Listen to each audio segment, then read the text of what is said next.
retort. I'm not worried, I'll follow reward. You pop my head open like a gun. And pop his head open like a door.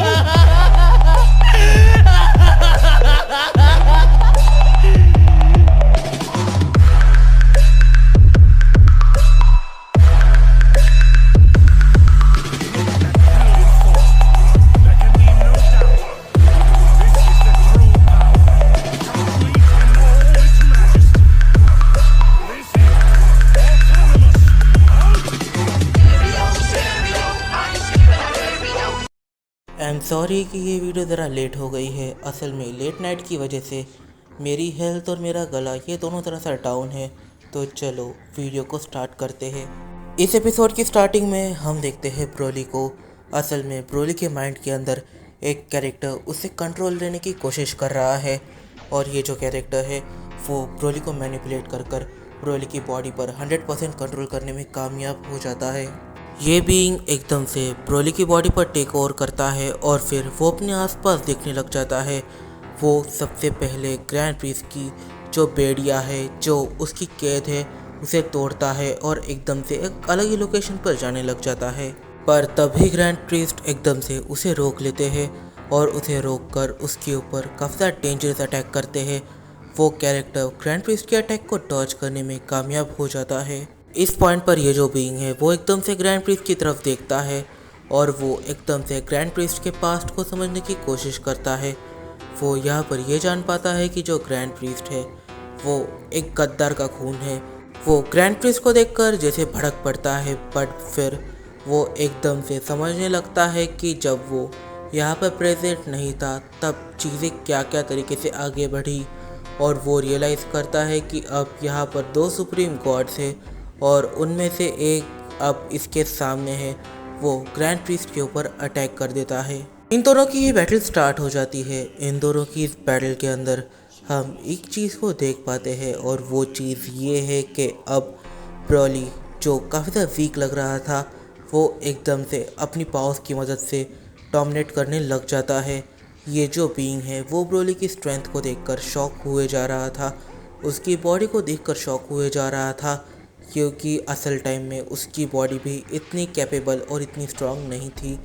और एक point के बाद वो दोनों powers के एक same level पर लड़ रहे थे कि तभी वो एकदम से ग्रैंड प्रीस्ट को सरपास करने में कामयाब हो जाता है। कि तभी यहाँ पर एंट्री होती है ज़ेनो की। जब ज़ेनो की एंट्री होती है तब जो ब्रोली के बॉडी पर कंट्रोल किया हुआ कैरेक्टर है वो ज़ेनो को उसकी एक ऐसे पॉइंट पर मारता है जिस पॉइंट पर मारते ही ज़ेनो पूरी तरीके से बेहोश हो जाता है। जैसे कि उसे ये पहले से पता था कि आखिर वो ज़ेनो को कैसे नॉक कर सकता है और फिर वो ग्रैंड प्रीस्ट के ऊपर काफ़ी ज़्यादा क्रिटिकल अटैक्स करने लग जाता है। यहाँ पर 2 काफ़ी ज़्यादा ओवर पावर्ड बीइंग्स लड़ रहे थे और इसकी भनक बाकी एंजल्स को ना हो, ये हो ही नहीं सकता।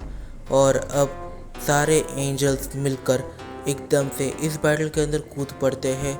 स्टार्टिंग में उस कैरेक्टर को काफ़ी ज़्यादा दिक्कत होती है, बट फिर वो इन सभी के अटैक्स को, इनके फाइटिंग स्टांस को, हर एक चीज़ को अडेप्ट कर लेता है। सारे ही एंजल्स और गॉड ऑफ डिस्ट्रक्शंस काफ़ी ज़्यादा बिजी है।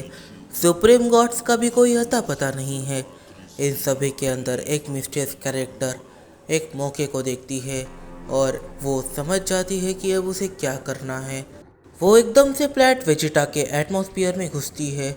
यहाँ पर एकदम से कोकू वेजिटा ये दोनों ही उसकी एनर्जी को सेंस करते हैं। रेडिट्स और टर्लस को भी कुछ फील होता है कि तभी वो एकदम से प्लैनेट वेजिटा के टाइमिंग को ही पूरी तरीके से रोक देती है। अब प्लैनेट वेजिटा के लिए 1 सेकंड भी आगे नहीं बढ़ेगा।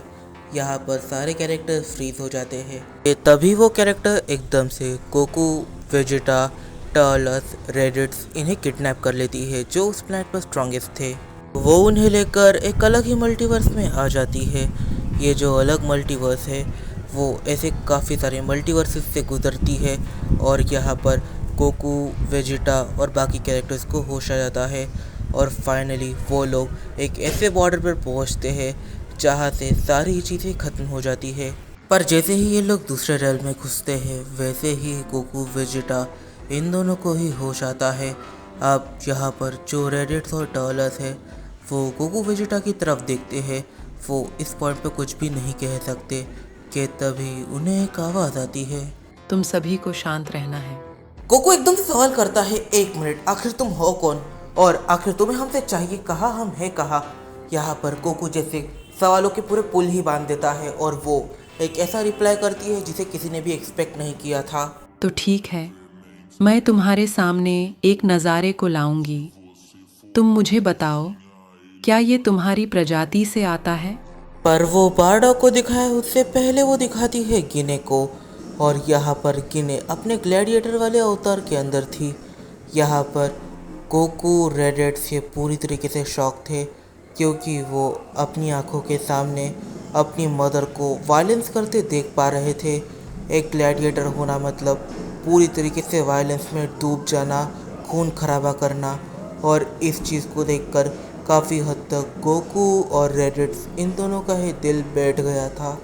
इस पॉइंट पर जो रेडिट है वो एकदम से चीखता है, ये मेरी मॉम है, और जो वो रेड हेयर कैरेक्टर है वो पूरी तरीके से शॉक होती है। रेडिट इस पॉइंट पर कहता है कि ये मेरी मॉम है और इनका नाम गिने है। हम लोगों ने जब हमारे प्लैनेट को रिवाइव किया तब मेरी मदर और मेरे फादर ये दोनों वहाँ पर प्रेजेंट नहीं थे, और वो आगे गिने के बारे में सिचुएशंस को रिवील करता है। जितनी गोकू को गिने के बारे में इंफॉर्मेशन नहीं थी उससे काफ़ी ज़्यादा इन्फॉर्मेशन रेडिट्स के पास थी। वो इस पॉइंट पर जब गिने नाम लेता है तब वो रेड हेयर कैरेक्टर उसे करेक्ट कर कर कहती है कि उसका नाम गिने नहीं गिना है, और तब जो रेडिट है वो कहता है नहीं, मेरे डैड उन्हें गिने नाम से ही बुलाते थे। वो रेड हेयर कैरेक्टर इस पॉइंट पर कहती है तो तुम्हारे पिता के बारे में कुछ बताओ, और यहाँ पर जो रेडिट है वो गोकू की तरफ पॉइंट करता है और कहता है ठीक है, अब मैं आपको उसके डिस्क्रिप्शन के बारे में बताता हूँ। उनका जो आर्मर है वो बिल्कुल मेरी तरह है, पर हाँ उनकी जो स्किन का कलर है वो भी मेरी तरह है, पर पूरा का पूरा लुक, पूरी की पूरी पर्सनैलिटी काफ़ी हद तक मेरे छोटे भाई की तरह है, पर हाँ उनके चेहरे पर एक मार्क है। ये चीज़ जैसे ही रेडिट्स कहता है वो रेड है कैरेक्टर सारी ही चीज़ों को नोट डाउन करती है, और लास्ट टाइम जब उसने B2 को देखा था उस चीज़ से कंपेयर भी करती है, और यहाँ पर वो उन्हें बारडॉग की झलक दिखाती है और रेडिट्स कंफर्म करता है कि यही उसके फादर है। इस पॉइंट पर गोकू फ्रस्ट्रेट हो जाता है। गोकू सीरियसली कहता है आखिर यहाँ पर चल क्या रहा है। मेरे जो फादर थे मैं उन्हें एक्सेप्ट कर सकता हूँ कि वो एक डेंजरस कैरेक्टर थे, वो कत्लेआम मचा सकते हैं, पर मेरी मॉम, आखिर उनके साथ यहाँ पर हुआ क्या? वो इतनी अलग तरीके से रिएक्ट क्यों कर रही है? मैंने उन्हें बचपन में देखा था, वो एक काइंड प्योर हार्टेड कैरेक्टर थी, बट यहाँ पर वो पूरी तरीके से चेंज हो गई है। उनके साथ हुआ क्या? इस पॉइंट पर वो जो कैरेक्टर है वो एकदम से अपने ब्रदर को कम्युनिकेट करने की कोशिश करती है थ्रू अपने माइंड, और वो और उसका भाई ये दोनों ही एक डिस्कशन में लग जाते हैं, और यहाँ पर उसका भाई उसे एक इम्पॉर्टेंट बात बताने लग जाता है कि तभी वो रिवील करती है कि B2 और गिने ये दोनों एक दूसरे से रिलेटेड है, और वो क्यों रिलेटेड है इसका प्रूफ वो लेकर आ रही है। पर हाँ उस टाइमिंग तक उन्हें कैसे भी कर कर अपने रेल्म पर कब्ज़ा पाना होगा, और हाँ उन्हें काफ़ी सारी ट्रेनिंग मटेरियल्स की ज़रूरत पड़ेगी, और फिर ये सभी निकल पड़ते हैं उसकी ट्रू लोकेशन के लिए जो इस फीमेल कैरेक्टर का भाई है।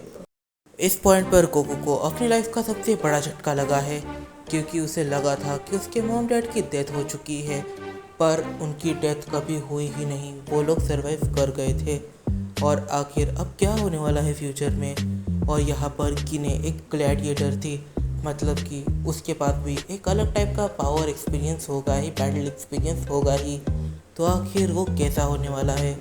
इस पॉइंट पर इस वीडियो में काफ़ी सारे सवाल खुल के आते हैं, तो इन सारे ही सवालों के जो हम जानिए अपने आने वाली कुछ वीडियोस में। तब तक के लिए बाय बाय। वीडियो पसंद आई है तो लाइक ज़रूर कर देना, कमेंट करना मत भूलना, क्योंकि तुम्हारे कमेंट से मुझे मोटिवेशन मिलती है। तो मिलते हैं अपनी अगली वीडियो में।